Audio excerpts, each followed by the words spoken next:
Thank you, Jeff. Okay, big subject. Let's discuss shareholder compensation. It goes without saying, I think, that shareholders would typically rather take distributions than wages. Okay, Section 199 Cap A, based on net income with wages subtracted, makes it even more tempting to minimize payroll. We'll go into that in a little more detail shortly. Now, reasonable compensation is not an option. It has to happen. In the 1120S instructions, it says, distributions and other payments by an S Corp to a corporate officer must be treated as wages to the extent the amounts are reasonable compensation for services. When corporations elect Subchapter S status, the IRS actually sends a notice to shareholders, reminding them that active shareholders must be paid reasonable salaries. And it further states that the IRS can reclassify shareholder distributions as salaries. Now, this has never happened to one of my clients. I try to be really careful about reasonable compensation, but it has definitely happened. Imagine the penalties on this reclassification by the IRS for several years' worth of unpaid FICA. And by the way, it's not very hard for the IRS to see whether or not reasonable compensation has been paid. Shareholder compensation is actually called out on a separate line item on the 1120S form. So it takes absolutely no effort, none, for the IRS to see that the corporation made money, but the shareholders took little or no salary. Okay, what is reasonable compensation? It would really help our lives a lot if the IRS would just say something like, 60% of total income is reasonable compensation. But no, life is just not that simple. There are a lot of court cases on the subject of reasonable compensation for S Corp shareholders. Since it's usually, I'm going to say always, our job to guide our clients in this area, I'm going to explore a few of those court cases with you. They're actually kind of entertaining and extremely instructive. The central issue for the IRS is correct characterization of payments. The IRS can, has, and will recharacterize payments if it thinks that there is a good reason to do so. So let's start with this. This is a fairly old case, 1994, involving Henry Adams and Carol Davis. The two shareholders actually had minimal involvement in running the company. In fact, they had other jobs and gave only a small amount of time to Mile High Calcium. That was the name of the business. The IRS audited the corporation and recharacterized the payments that had been made to them as wages. So they had received payments. The IRS comes in and says, no, that should be wages. So Henry Adams and Carol Davis say, no, we don't think so. So it actually went to tax court, and the court found in favor of the taxpayers, stating that the IRS's action had been arbitrary. This case is viewed as a precedent for not paying salary to shareholders if the shareholders render only minimal services to the corporation. Now, this isn't going to be most of our clients, but it could be one or two of your clients. You could have a shareholder who hires management and actually has very little active participation in the operation of the business. Now, you would want to document the heck out of this as to how much time your client spends on the business. And, maybe they could keep a diary of, I only spent 1 hour a week on this business. That's the sort of documentation the IRS would want to see for that. Okay, here's a more typical one from 2001. Here's a CPA. His name is Wiley Barron, and you got to love this name. Owned 100% of his S Corp stock. In 1994, he took distributions of $56,352 and a W-2 salary of $2,000. This is a CPA, mind you. In 1995, he took $53,000 in distributions and no salary at all. In 96, I guess he figured he was getting away with it, so what the heck, right? In 96, he took $83,000 in distributions and no salary at all. Now, this is an extreme case to have that much distribution and no salary. Now, and because he was a CPA, the IRS really felt that he should have known better, and you certainly can get their point. So the court decided that reasonable compensation for 94 was $45,000, for 95 would be $47,500, and for 96, $49,000. And the rest they were willing to allow as distributions. So lots and lots of additional payroll tax penalties and interest. So it's important to note here that the court did not recharacterize all of this, all the distributions, as salary. And I've heard some enrolled agents and CPA say they will always recharacterize all of the distributions as salary, and it's not true. So the court will make determinations as to what they think reasonable compensation was, and they will allow the rest to be distributions. Now, what the tax court actually stated was that the rest of the income, the rest of the distributions above and beyond reasonable comp, was a result of an intangible asset called goodwill, which he owned personally, and he could indeed take as a distribution not subject to FICA. Okay, now see, isn't this fun? Here's one from 2012, Gopher Delivery Services. Now this is interesting because Patrick Herbert, who was the person who went to tax court with this, was actually originally an employee of the business. As an employee in 2003, he earned $46,000. The following year, he and his wife purchased the business using money from a home equity line. So fast forward a few years. In 2007, he took $58,000 as distributions and $2,000 as wages. So total income was $60,000. Okay, the IRS audited, in 2009, the business folded and Herbert actually lost his house. Remember, he took out the home equity line on the house to buy the business, and at some point he could no longer make payments. So here comes the IRS. They audit the 2007 return. They argued that reasonable compensation for 2007 would have been the entire $60,000. The $2,000 is wages plus the $58,000 in distributions. The tax court was more lenient, decided reasonable comp was about $30,000, which were his average wages from 2002 to 2006. So you can see this is the kind of thing the IRS is looking for when they're determining reasonable compensation. And the court further pointed out that since the IRS hadn't audited those earlier years, that wage level must be okay. So that's nice. And the poor guy had already lost his house, so there was probably no more blood to be gotten from that stone, right? Okay. The following year, 2013, we have Frederick Blodgett, the sole owner of Glass Blocks and its only employee. Now, Frederick claimed that he worked only part-time, though it was noted in tax court that the website said the business was open 8 to 5. You see how these little details come into play. So Frederick claimed the payments he received in 2007 and 2008, $30,000 each year, were actually repayments of loans that he and his fiancée had made to the business. He claimed he had loaned the S-Corp $30,000, his fiancée had loaned the S-Corp $25,000, but guess what? The loans are never documented in any way. No paper, no interest paid, no nothing. In both 2007 and 2008, he received no wages, and the income after these quote-unquote loan repayments, that income was very low. So the tax court said, the loans don't look like loans at all. There's no paperwork. There's no loan repayments. There's no interest paid. So guess what? Those loan repayments are actually salary. Yay! So the moral of this story is very simple. If it doesn't look like a duck, walk like a duck, or quack like a duck, it probably is not a duck. A loan that has no paperwork, no promissory note, no interest payments, no documentation of any kind is probably not a loan. So no loan repayments were allowed, just reasonable compensation, also known as salary. Okay, another one from 2013. Sean McAlary sold real estate in California as an S-Corp. Now, I work with a lot of real estate agents, so I was very interested in this one. Sean took $240,000 in his first year as distribution with no wages. This is his first year as a real estate agent, okay? This guy was obviously doing an amazing job. Of course, this is California, right?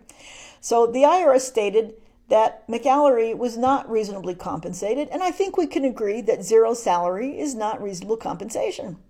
So the IRS hired a certified valuation engineer who determined that reasonable compensation would be $100,000 of that $240,000. Now, this was based on state of California records, which determined that the average real estate salesperson earned $48.44 per hour. Okay, so that comes to reasonable comp of about $100,000. Now, because this was Sean's first year in real estate, the tax court decided that reasonable comp should be about $40 an hour or $83,000. So $83,000 of that $240,000 was recharacterized as wages, and the rest was allowed as distributions. Okay, 2016, we have Scott Singer, the sole shareholder and owner of Scott Singer Installations. The company's business was modifying RVs. The business grew rapidly through 2008, and then, it was 2008. And over the next few years, business slumped because RVs weren't the hottest thing in the world once we were in a recession. He personally borrowed $646,000 and reloaned it to the S Corp. And then Mom loaned him another $500,000, which he reloaned to the S Corp. Now, unlike the Glass Blocks case, the loans were reported on the tax returns. There was no loan documentation and no interest charge, no maturity dates established, but the loans were reported as liabilities on the tax return. In 2010 and 2011, Scott Singer Installations paid Scott $181,000 in distributions. This paid for Singer's living expenses and loan repayments. We're talking $1 million in loans here, but nothing more. The IRS challenged the $181,000 in distributions, saying this should have been wages and FICA should have been paid. Now, interestingly, the tax court concluded that Singer had indeed intended to create a debtor-creditor relationship with the S Corp, as was demonstrated by the loans showing up on the balance sheets and the payments being categorized in the bookkeeping as loan repayments. And the repayments were made each month, whether or not the company had made a profit. So again, details are important. Now, mind you, one of the differences between this case and the earlier case, the Glass Blocks case, is that in Glass Blocks, the shareholder had not had to borrow the money and then reloan it to the S Corp. This was apparently money that he already had.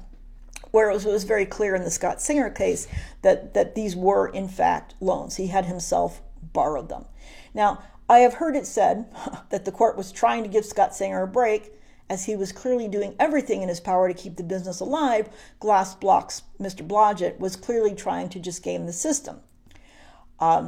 Like the Scott Singer case, it seems that the court was unwilling to treat distributions as wages when the business was severely unprofitable and the taxpayer had contributed significant sums of money to keep the business afloat. Frankly, I wouldn't want to have to rely on the tax court's goodness of heart to keep my client out of trouble. I don't think that's something we should rely on. Now, all this said, how do we as tax preparers figure out what reasonable compensation is? So the IRS actually issued a fact sheet in 2008 to help S Corps determine reasonable compensation. Now, unsurprisingly, no easy bright line test. It's a complex question. There is no obvious answer. But these are the kinds of things that we're expected to look at and that presumably the tax court would look at. So first and foremost, employee qualifications. This is not a huge shock. What's your shareholder's training, experience, and level of expertise? You would expect that someone with high levels of training, experience, and expertise would be compensated more highly than a novice. This is not rocket science. Following right along, the question of the nature, extent, and scope of that employee's work. So you would be asking questions here to understand how active a role your shareholder plays, how well trained he is for the task. The greater the responsibilities, the greater the effort required of the shareholder employee, the larger the reasonable comp should be. On the other hand, as we saw in the Davis Court case from '94, a shareholder who provides very limited services need not draw any salary at all. The nature of the business, surprisingly, plays a role in setting compensation. This is actually pretty interesting. In the view of the IRS, certain businesses generate profits primarily by the personal efforts of the employees, and consequently, a significant portion of the profits should be paid in compensation. Payment to employees rather than distributions to shareholders. So these kinds of businesses are service-oriented businesses like our businesses and law practice, medical practice. The income is attributable to the expertise of the employee and as often as not the shareholder employee. On the other hand, in a business like manufacturing or distribution business, the income is driven not so much by an employee's personal efforts, more by the capital and the assets of the corporation, maybe even by the intellectual property of the corporation. So businesses like these can justify a lower salary for the shareholders. That's interesting, right? Prevailing general economic conditions, presumably a reaction to the 2008 recession. Remember, this list was generated in 2008. When business isn't doing well, it does make sense that compensation might be reduced. Employees sometimes are asked to take pay cuts when things are rough. We don't love it as if we're employees, but it happens. Similarly, when overall income is up, the employee might very well receive a bonus. And as we know, bonuses are compensation, not distributions. Be aware, though, that negative business conditions will not excuse low pay if it's accompanied by high distributions, right? Okay. The Risk Management Association can tell you the average profitability of a corporation of that type and the shareholder employee's compensation as a percentage of sales or profits. You actually have to pay for this information. I don't know that us little guys use this very much, but if the RMA ratios indicate that your client's S-Corp is more profitable than its peers, but paying less salary to the shareholder employees, you now need to ask if there are any important mitigating factors that would justify your guy's lower salary, like maybe reduced responsibilities, or the corporation maybe needs to retain capital for expansion, in which case the corporation had better be retaining that capital and not paying it out as distributions. Compensation compared with distribution. As mentioned before, you're not likely to get away with a lower than expected salary if distributions are high. Again, this is just common sense. If reasonable compensation would have been 60 grand and your shareholder takes 40 grand in wages and only 5K in distributions, okay, probably not much of a raised eyebrow from the IRS. But if the shareholder took 5 grand in wages and 40K in distributions, then yes, you might very well be questioned, reasonably so. It makes sense to compare shareholder employee salaries with non-shareholder employee salaries. And this is pretty straightforward. Clearly, shareholders with a lot of experience and expertise should be paid more than the employees with less experience and expertise. Similarly, if a shareholder employee has more responsibilities than the highest paid non-shareholder, the shareholder's wage should obviously be higher. Conversely, there's no rule that says the shareholder has to have a higher wage than more highly trained non-shareholder employees. Okay, so, again, common sense. Knowing what salary your shareholder would command on the street is actually a very useful bit of information. I often will ask my client, tell me, if you didn't work for yourself, how much could you make if you were working for your competitor up the street? People actually usually have a pretty good idea of what their worth is. And if you ask this right and don't necessarily tell them why you're asking, they'll actually give you a truthful answer. There are basic benchmarking tools such as Monster.com, Salary.com, Robert Half, Bureau of Labor Statistics, wage data, that's all available. But you want to make sure you're adjusting your numbers for taxpayers' location. I can tell you here in Arizona, wages are markedly different from those in our neighboring state of California. Year-to-year comparison, things change. So if our shareholder employee was full-time but has dropped his participation to part-time, we can very likely justify reducing his salary accordingly. On the other hand, our shareholder employee is presumably gaining in experience and expertise as the years march on, and so may be very well worth more. And so much of this would be easy and obvious if we weren't motivated to be looking for lower salary in order to save tax dollars.